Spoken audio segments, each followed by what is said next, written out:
Good afternoon everyone.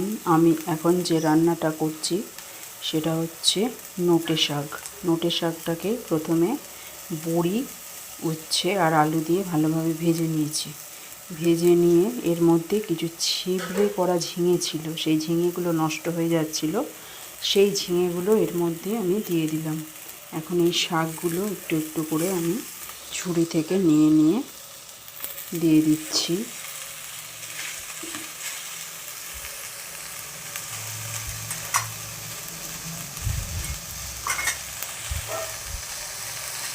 উচ্ছে আর বড়ি দিয়ে এই নোটে শাকটা বানালে সেটা খেতে খুবই ভালো হয়।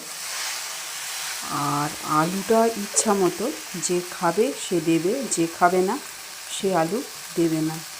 বিশেষত যারা সুগারের রোগী তারা শাক এইভাবেই খেয়ে থাকে। তো এইভাবে শাকটাকে আমি সবটা দিয়ে দিলাম।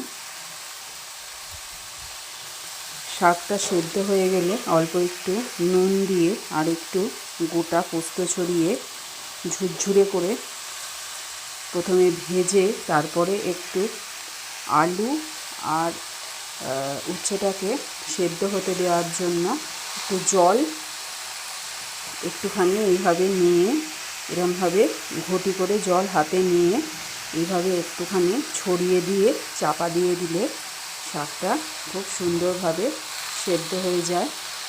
তো এবার আমি শাকটা চেপে চাপা দিয়ে দেব। আর আজকে কী কী রান্না হয়েছে তোমাদের সঙ্গে আমি সেটাও শেয়ার করে দেব। দেখো, আজকে রান্না হয়েছে কারি পাতা আলু বাদাম দিয়ে ভাজা।